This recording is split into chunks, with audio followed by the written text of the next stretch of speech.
Hello दोस्तों, स्वागत है आपका हमारे यूट्यूब चैनल एग्जाम डे पर। हम लेकर आए हैं यूपी ट्रिपल एससी पैट और यूपी पुलिस के लिए साइंस के क्वेश्चन। प्रीवियस ईयर क्वेश्चन है और कुछ नए क्वेश्चन ऐड किए गए हैं। सारे वन लाइनर क्वेश्चन हैं, आप इनको बार बार देखें और बार बार प्रैक्टिस करें। ठीक है, क्वेश्चन हम काफ़ी क्वेश्चन कराएंगे, लगभग 1000 क्वेश्चन हम कराएंगे। उसी में आपका आ जाएगा सब। तो आपको ज़्यादा डिटेल में पढ़ने की आवश्यकता नहीं है, वन लाइनर में ही आपका रिवीजन हो जाएगा। बार बार आप इसको देखे जाएं, बस बार बार देखें वीडियो को। ठीक है, 2-3 बार वीडियो देख लेंगे तो आपका रिवीजन अच्छा हो जाएगा, आपके दिमाग में शब्द रुकने शुरू हो जाएंगे। ठीक, देखिए पहला क्वेश्चन है हमारा कि मानव मस्तिष्क कितने ग्राम का होता है। ठीक है, ये एवरेज वजन लिया है हमने 1350 ग्राम, ये एवरेज वजन है। अगर वैसे आपसे देखा जाए कि पुरुष का कितना होता है, केवल पुरुष का पूछे तो 1336 ग्राम होता है। ठीक है, महिला का पूछे तो 1198 ग्राम होता है।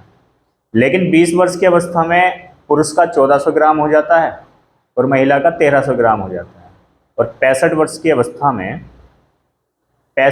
अवस्था में फिर ये 1300 ग्राम पुरुष का भी हो जाता है। ठीक है, आपसे पूछे कोई कि नवजात शिशु के दिमाग का वजन कितना होता है, मस्तिष्क का वजन कितना होता है, तो 350 ग्राम से 400 ग्राम के बीच में होता है, या तो 350 से ज़्यादा और 400 के बीच में होता है। ठीक है, आपसे पूछे कि अनुमस्तिष्क का वजन कितना होता है तो 150 ग्राम होता है। क्वेश्चन आ जाए कि मस्तिष्क की चौड़ाई कितनी होती है, तो होती है 140 मिलीमीटर। ठीक, तो आपको ये अन्य क्वेश्चन जितने भी आए याद रखने हैं। इसके बाद आगे आता है कि लाल रक्त कणिकाओं का जीवन काल होता है, तो इसका ये एवरेज वैल्यू दी है आपको 120 दिन होता है। ठीक है, लाल कणिकाओं को, इसको हम आरबीसी कहते हैं। आरबीसी का जीवन काल 120 दिन होता है। आरबीसी में केंद्रक नहीं होता। ठीक है, लेकिन ऊंट लामा के ब्लड में जो आरबीसी होती है उनमें केंद्रक होता है। ठीक है, लेकिन मनुष्य के ब्लड में जो आरबीसी होती है उनमें केंद्रक नहीं होता, ध्यान रखना है आपको। आगे देखो, आरडीएक्स आरडीएक्स की खोज किसने की थी? आरडीएक्स की खोज की थी जॉर्ज फ्रेडरिक हेनरिक ने। ठीक है, जॉर्ज फ्रेडरिक हेनिक ने। ठीक, आगे देखेंगे। उसके बाद है गैसों के दाब की माप करते हैं, यानी कि गैसों का दाब हम किस यंत्र से मापते हैं? मैनोमीटर से। ठीक है, तो गैसों से संबंधित आपको याद रखना है कि आदर्श गैस किसे कहते हैं? वह गैस जो चार्ल्स बॉयल और दाब के नियमों का पालन करती है आदर्श गैस कहलाती है, जिसकी समीकरण आप सभी ने पढ़ी होगी अपने एकेडमिक में कि पीवी बराबर म्यू आर टी होता है, जहां P for pressure, V for volume और म्यू बराबर होती है गैस की मात्रा, आर बराबर होता है रेडवर्ड नियतांक जिसे हम गैस नियतांक भी बोलते हैं। ठीक है, टी फॉर टेम्परेचर, तो वहाँ हम टेम्परेचर केल्विन में लेते हैं और केल्विन में मापे गए ताप को हम परम ताप कहते हैं।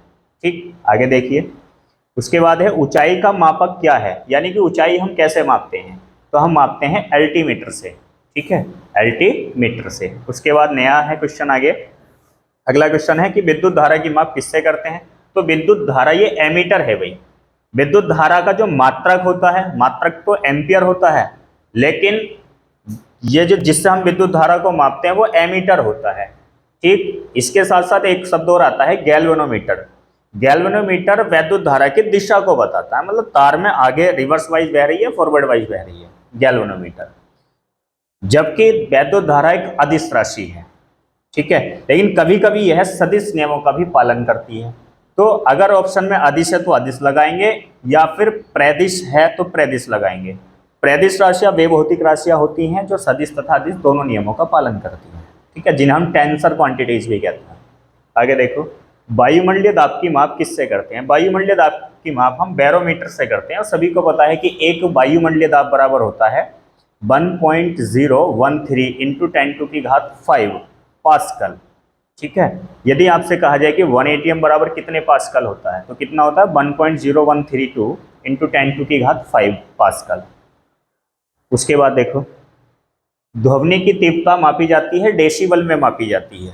ठीक है, तो ध्वनि की तीव्रता किस में मापी जाती है? डेसिबल। ध्वनि की तीव्रता का मात्रक होता है डेसिबल। ठीक, 16 डेसिबल को हम शोर कहते हैं। ठीक है, आगे देखो, 16 डेसिबल या उससे ऊपर को। उसके बाद है स्कर्वी, जो मसूड़ों का फूलना रोग है, किस विटामिन के कारण होता है?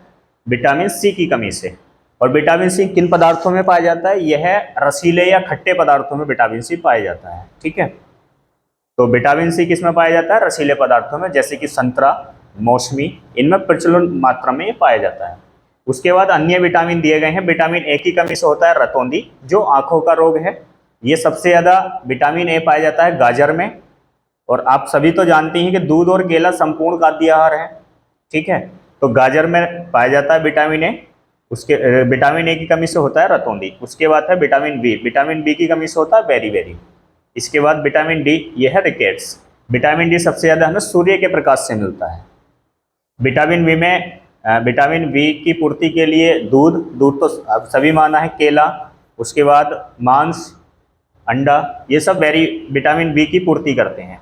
आगे देखो, उसके बाद है वाहनों के इंजन को ठंडा रखने में किस यंत्र का प्रयोग किया जाता है? तो ये रेडिएटर कहलाता है, जिसको हम कूलेंट भी बोलते हैं।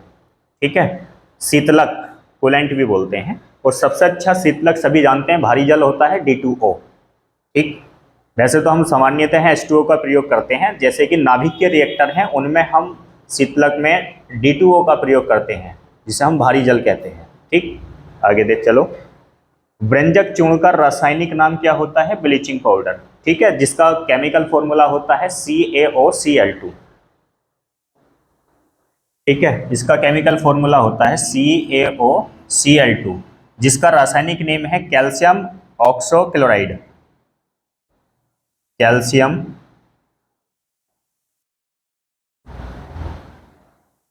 Oxy chloride. ठीक है, आप इसको जूम करके देख सकते हैं। ठीक, ये व्यंजक चूर्ण, इसका प्रयोग हम देखो, व्यंजक चूर्ण का प्रयोग प्रथम विश्व युद्ध में भी किया गया था। ये घाव को साफ करने में भी इसका प्रयोग किया जाता है। घाव को साफ करने में इसका प्रयोग किया जाता है। ठीक है, ये हल्के पीले रंग का होता है। ठीक, आगे चलो। इसके बाद है कि मार्स गैस कहा जाता है मीथेन को, जिसका फॉर्मूला होता है CH4। ठीक है, मार्स गैस, जिसे हम बायोगैस भी कहते हैं, ये दलदली स्थानों पर पाई जाती है, दलदली स्थानों पर। ठीक है, तो कहाँ मिलती है? ये दलदली स्थानों पर, जिसका फॉर्मूला होता है CH4। ये CH4 कैपिटल में लिखा होगा भाई। ठीक है, CH4, जिसकी स्ट्रक्चर होगी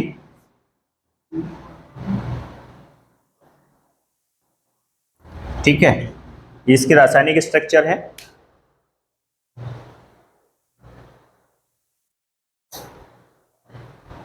इसके बाद देखो, इसरो की स्थापना कब हुई थी? 1969 में इसरो की स्थापना हुई थी, जिसे हम अंतरिक्ष विभाग का गठन कब हुआ था? 1972 में। इसरो की स्थापना हुई थी 1969 में। तो इसरो की स्थापना के बाद ही अंतरिक्ष विभाग का गठन किया गया था। ठीक है, 1972 में। उसके बाद आगे चलिए। उसके बाद है समुद्र जल का पीएच मान। ये जल है भाई, ये जलक नहीं, जल है। जल का पीएच मान कितना होता है? 4। ठीक है, कितना होता है समुद्री जल का पीएच मान? 4 होता है। ठीक, उसके बाद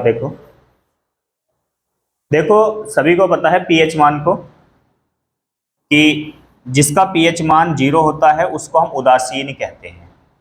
ठीक है, और जिसका पीएच मान 7 से ज़्यादा होता है और 7 से कम होता है, ये 7 वाले को हम उदासीन कहते हैं। 7 से ऊपर वाले को क्या कहते हैं? नीचे वाले को। 7 से ऊपर वाले को क्या कहा जाता है? सभी जानते होंगे, क्षार। ठीक है, और 7 से नीचे वाले को कहते हैं अम्ल। यानी कि जिनका पीएच मान 7 से कम होता है उनको अम्ल कहते हैं, 7 से ज़्यादा होता है उसको क्षार कहते हैं। आगे देखो, विटामिन डी की खोज किसने की थी? हॉपकिंस ने। किसने की थी? हॉपकिंस। उसके बाद आगे देखिए, विटामिन के नाम अथवा शब्द की खोज किसने की थी? फंक ने। यानी कि विटामिन नाम किस वैज्ञानिक ने दिया था? फंक। उसके बाद देखो, द्रव धातु तत्व कौन सा है? यानी कि आपसे पूछा जाएगा कि निम्न में से कौन सा पदार्थ द्रव धातु के रूप से जाना जाता है, उसको हम पारा कहते हैं। ठीक है, जिसका फॉर्मूला होता है Hg। पारे का फॉर्मूला क्या होता है? Hg। ठीक है, इसको हाइड्रोगेरियम भी कहते हैं, इसका रासायनिक नाम है हाइड्रोगेरियम। ठीक, और अधातु कौन सी होती है? लिक्विड अधातु होती है ब्रोमीन, और धातु होती है पारा। ठीक, आगे चलिए। एक फैदम। ठीक है, फैदम समुद्र की गहराई मापने का एक मात्रक है, फैदम। ठीक, जो 6 फीट के बराबर होता है, जिसका मीटर में पाठ्यांक देखा जाए तो ये होता है एक फैदम, एक फैदम बराबर होता है 1.828 मीटर। ठीक है, एक फैदम बराबर होता है 1.828 मीटर, और फिट में कहें तो हम 6 फीट। आगे, एक केल्विन स्केल पर क्या कमरे का सामान्य ताप कितना होता है, तो केल्विन पर कितना होता है 300 केल्विन, और डिग्री सेंटीग्रेड में होता है 27 डिग्री सेंटीग्रेड। ठीक, तो आप सभी जानते हैं कि kelvin is equal to Celsius plus 273। अगर आप किसी भी सेल्सियस पैमाने को केल्विन में चेंज करना चाहते हैं तो आपको ये फॉर्मूला याद होना चाहिए, सेल्सियस प्लस 273। ठीक, आगे देखो, उसके बाद है ट्यूबलाइट में कौन सा कांच प्रयोग किया जाता है, तो ये सोडा कांच प्रयोग किया जाता है। ठीक, उसके बाद आगे देखो, किस ताप पर सेल्सियस और फ़ारेनहाइट पैमाने का मान समान होता है, तो ये माइनस के 40 डिग्री है, माइनस के 40। आप एक फॉर्मूला होता है C/5 F माइनस के 32/9, आप इसमें मान रखकर चेक भी कर सकते हैं। देखो माइनस के 40 में सेल्सियस की वैल्यू रखूंगा तो F की वैल्यू भी माइनस के 40 ही आएगी। तो ये फॉर्मूला आपको याद होना चाहिए, C/5 F माइनस के 32/9 और माइनस के 40 पर। ठीक, उसके बाद आगे देखो, सेरीकल्चर किससे संबंधित है। ठीक है, तो सेरीकल्चर रेशम की खेती से संबंधित है। ठीक, रेशम उत्पादन से। आगे, हृदय में विकार का पता लगाने के लिए प्रयोग किया जाता है, किसका प्रयोग किया जाता है, क्या कराते हैं आप जब हृदय रोग की जानकारी लेते हैं, तो ईसीजी कराते हैं, जिसकी फुल फॉर्म होती है इलेक्ट्रोकार्डियोग्राफ। इलेक्ट्रोकार्डियोग्राफ। प्राथमिक रंग, प्राथमिक रंग कौन कौन से होते हैं, लाल, हरा, नीला। ठीक है, प्राथमिक रंग होते हैं लाल, हरा, नीला। ठीक, उसके बाद देखो, मानव शरीर का कौन सा अंग टाइफाइड से मुख्य रूप से प्रभावित होता है, तो सभी जानते हैं आंत होती है। आंतों में इन्फेक्शन जब हो जाता है तो हम क्या कहते हैं कि टाइफाइड हो गया। ठीक, उसके बाद आगे देखो, कोशिका का ऊर्जा हाउस किसे कहते हैं, माइटोकॉन्ड्रिया को, जिसे हम शरीर का पावर हाउस भी कहते हैं। ठीक है, माइटोकॉन्ड्रिया, जिसका आकार सिक्के की तरह, जिसे हम ऊर्जा का सिक्का भी कहते हैं। ठीक है, माइटोकॉन्ड्रिया को। उसके बाद देखो, 0 केल्विन किसके बराबर होता है, तो अभी अभी आप लोगों को बताया था कि केवल आपको ये फॉर्मूला याद रखना है, C प्लस 273।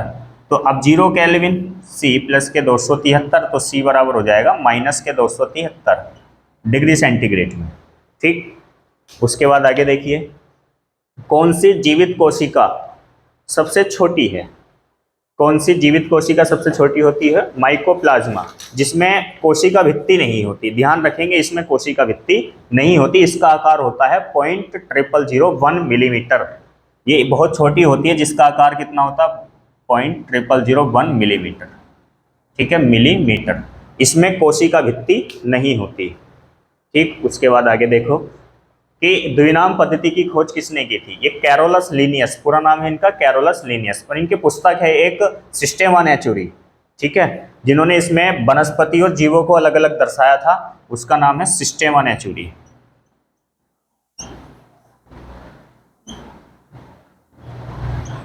ठीक है, इनकी पुस्तक ये याद रखनी है आपको।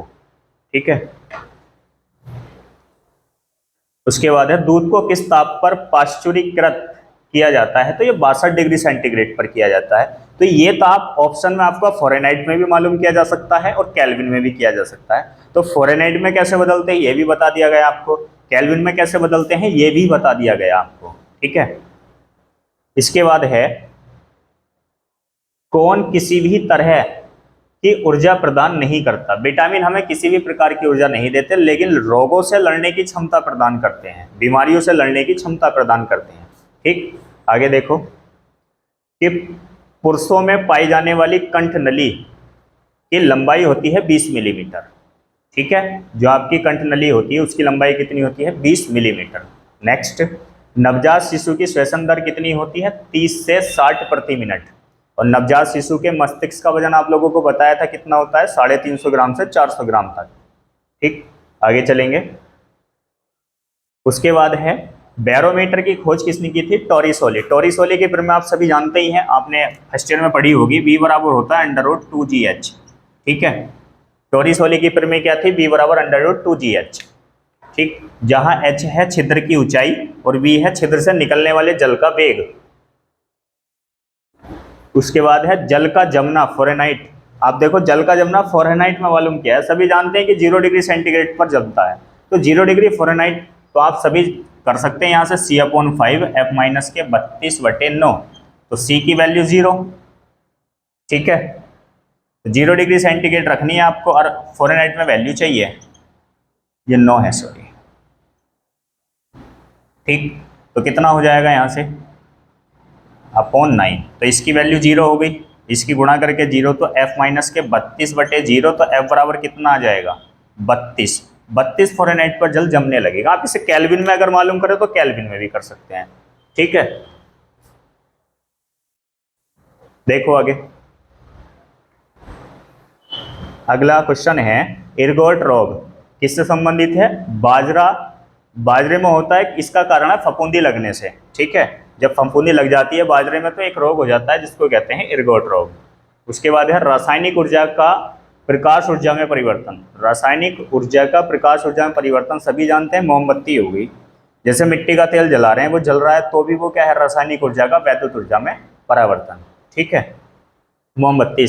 ठीक, उसके बाद आगे देखो, जैसे अभी आया था रासायनिक ऊर्जा का वैद्युत ऊर्जा में परिवर्तन, सॉरी नीचे प्रकाश ऊर्जा में परिवर्तन, सॉरी रासायनिक ऊर्जा का प्रकाश ऊर्जा में परिवर्तन, तो ये मोमबत्ती है। और वो कहे कि रासायनिक ऊर्जा का विद्युत ऊर्जा में परिवर्तन, तो वो है बैटरी या सेल। ठीक है, और कहा जाए दूसरा पूछा जाए कि यांत्रिक ऊर्जा का वैद्युत ऊर्जा में परिवर्तन, तो वो होती है मोटर। ठीक है, आगे चलो। ठीक है, सौर ऊर्जा के लिए सभी जानते हैं सौर पैनल का प्रयोग किया जाता है। उसके बाद द्रव्य में ठोस का उदाहरण है समुद्री जल। ठीक है, उसके बाद नेक्स्ट चलेंगे आगे, किस रंग की तरंगदैर्घ्य कम होती है, सभी जानते हैं विबजियोर का नियम सभी पढ़ते हैं भाई। ठीक है, विबजियोर, ये red, orange, yellow, green, blue, indigo, violet. ठीक है, तो तरंगदैर्घ्य ऊपर से नीचे को घटती है, ये घटती है। ठीक है, तो सबसे ज्यादा किसकी हो गई, ऊपर से नीचे को घट रही है, मतलब रेड की सबसे ज्यादा हो गई, वॉयलेट की सबसे कम हो गई। तो आपसे पूछिए सबसे कम, तो बैंगनी की होती है और लाल की सबसे अधिक होती है, और बाकी रंगों में पूछी जाए तो आप यहाँ से याद कर सकते हैं। उसके बाद है लहसुन। ठीक है, लहसुन में गंध का कारण क्या होता है, इलाइसिन। इलाइसिन ये किसका, ये एक सल्फर का यौगिक होता है। ठीक है, किसका यौगिक होता है, सल्फर। तो लहसुन हो, प्याज हो, उसमें जो गंध आती है वो सल्फर के कारण आती है, सल्फर के यौगिक के कारण, तो उसी का एक यौगिक है इलाइसिन। उसके बाद आगे देखो, प्रयोगशाला में उपकरण बनाने के लिए किस कांच का प्रयोग करते हैं हम, पायरेक्स कांच का प्रयोग करते हैं। किस कांच का प्रयोग करते हैं, पायरेक्स कांच का। ठीक, आगे चलो। उसके बाद है एक्यूपंक्चर कहाँ अधिक प्रचलित है, चीन में। एक्यूपंक्चर कहाँ अधिक प्रचलित है, चीन में। इसके बाद है निमोनिया रोग किस अंग को प्रभावित करता है, फेफड़ों को। निमोनिया रोग किसको, फेफड़ों को। उसके बाद है ध्वनि ऊर्जा से विद्युत ऊर्जा में परिवर्तन होता है माइक्रोफोन द्वारा। ठीक है, जब आप बोलते हैं, जैसे आप कॉल फोन पर बात करते हैं, तो आपकी जो ध्वनि ऊर्जा वो वैद्युत चुंबकीय तरंगों के रूप में दूसरे के पास पहुंचती है। ठीक है, इसका पूरा एक संचार व्यवस्था का पूरा टॉपिक आपको पढ़ा दिया जाएगा। उसके बाद आगे, ध्वनि का वेग अधिकतम किस में होता है, ठोसों में होता है। ठोस में भी किस में ज्यादा होता है, स्टील में। ठीक, उसके बाद है, क्योंकि ध्वनि आपकी अनुदैर्ध्य तरंगों के रूप में चलती है, और तरंगों के चलने के लिए माध्यम की आवश्यकता होती है। ठीक है, तो ठोस माध्यम में ध्वनि तरंग तेजी से चलती हैं, जिसमें ठोस में लिया है स्टील। ठीक, बाकी ऑप्शन के अनुसार करेंगे आप इसको। उसके बाद है CO2 की उपस्थिति बारिश के कारण, CO2 की उपस्थिति बारिश के पानी का pH कहाँ तक कम कर सकती है। तो CO2 की उपस्थिति बारिश का जो pH मान है उसको कम से कम 6 तक कम कर सकती है। ठीक है, आगे देखो, एंटीसेप्टिक सर्जरी का सूत्रपात किसने किया था, तो ये सभी को पता होना चाहिए, जोसेफ लिस्टर ने। ठीक, आगे देखो, सापेक्षता का सिद्धांत आइंस्टीन ने दिया था, सभी जानते हैं। और द्रव्यमान ऊर्जा का संबंध भी आइंस्टीन ने ही दिया था, E = mc²। उसके बाद कोस्कोग्राफ नामक यंत्र की खोज किसने की थी? जगदीश चंद्र बसु। सभी जानते होंगे ये पुराने, आप जब पढ़ के आ रहे कक्षा 8 में भी हम इसको अकेडमिक में भी इसका जिक्र आता है। कोस्कोग्राफ नामक यंत्र की खोज किसने की थी? जगदीश चंद्र बसु ने। उसके बाद आगे नेक्स्ट है, the history of Hindu science किसकी अनुपम कृति है? मेघनाथ साहा की। ये कृतियाँ जरूर याद होनी चाहिए आप लोगों को।